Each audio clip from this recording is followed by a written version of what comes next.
बिहार कोकिला पद्मश्री शारदा सिन्हा के निधन पर प्रदेश में शोक की लहर। परिवहन मंत्री शीला ने जताया गहरा शोक। लोक आस्था के महापर्व छठ पूजा के दिन महान गायिका के निधन से शोक और सादगी के बीच मनेगा छठ।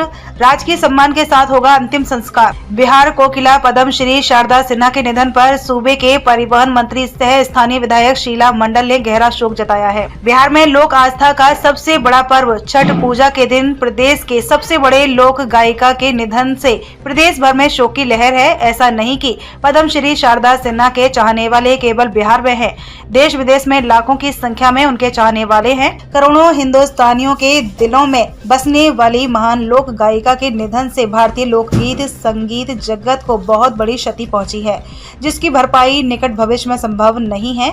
बिहार में लोक आस्था का महापर्व छठ पूजा की शुरुआत भी पद्मश्री शारदा सिन्हा के सुमधुर गीतों से शुरू होती है।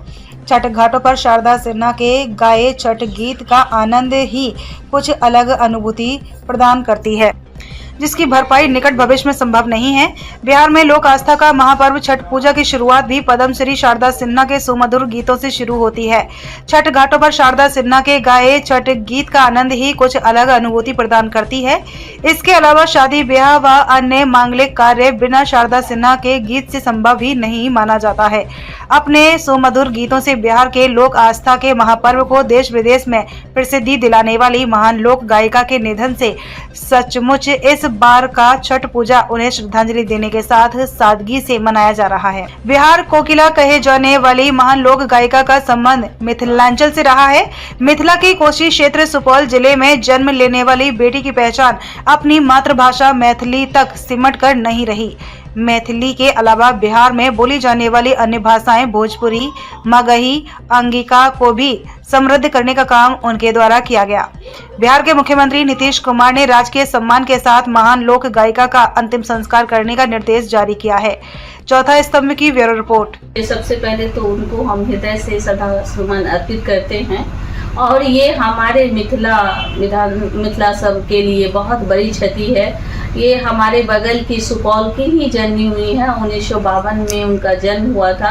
ये और भी हमारे लिए गौरव की बात है कि ये हमारा बस सुपौल जो है हमारा एकदम क्षेत्र विधानसभा से सटा हुआ क्षेत्र है और ये हम लोग के लिए बहुत बड़ी क्षति हुई है। मिथिला के लिए खास करके यहाँ जो उनका जो गाया हुआ गीत जो कहीं भी लोग सुनता था, चाहे छठ का गीत हो, विवाह का गीत हो, तो एक अलग ही माहौल बन जाता था और हम लोग को भी गर्व होता था कि हमारे यहाँ से कोकिला जो सुर जो उनका था, इतना मधुर स्वर, उसकी कितना कल्पना करे, इतना ये करे, हम ये नहीं कर सकते हैं कि उनके जैसा कोई होगा। जो उन्होंने हमको तो कभी कभी ये भी लगता है कि जब उन्होंने शुरुआत किया होगा गाने की तो उनको कितना संघर्ष करना पड़ा। इतना संघर्ष के बावजूद भी उतना आगे पहुंच पाई और उनको पद्मश्री से भी सम्मानित किया गया।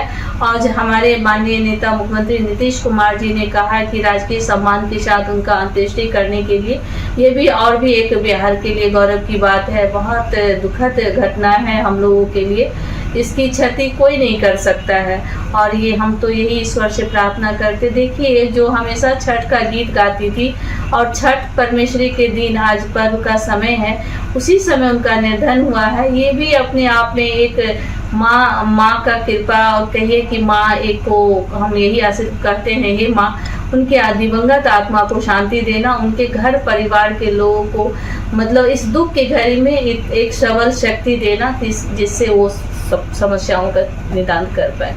मैम जी एक छोटा सा सवाल है, छठ में बिना शारदा सिन्हा के गीत गाए हुए या बिना बजे हुए लगता नहीं है कि छठ हो रहा है, तो उनकी याद में एक छोटा सा रिक्वेस्ट करना चाहूँगा कि आप एक छोटी सी गीत गा के उनको याद में। देखिए अभी गीत गाने का समय नहीं है, अभी जो क्षति हमारे यहाँ हुआ है उनकी याद में मैम नहीं। देखिए उनको ऐसा नहीं कि गीत गा करके याद हो, वो हम लोग के हृदय में रहती थी हमेशा।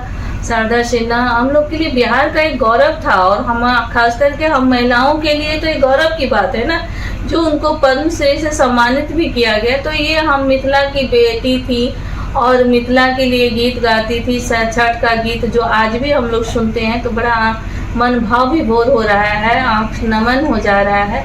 तो उनके याद में हम क्या बोले कि हम लोग उनका कैसे पूर्ति कर नहीं सकता है कोई।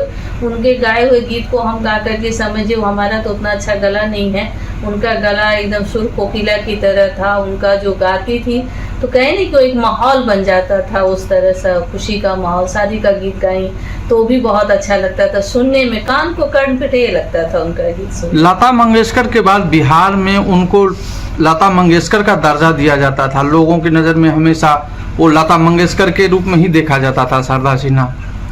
तो इस पर क्या कहेंगे आप? देखिए, किसी से कंपेयर का बात नहीं है। हमारे मिथिला के लिए तो एक बहुत बड़ा धरोहर थी, और ये हम लोग के लिए उनकी क्षति, उनका जाना हम लोग के लिए समझिए इस बिहार के मिथिला के लिए बहुत बड़ी क्षति है। इसको कोई पूर्ति नहीं कर सकता है। Thank you ma'am.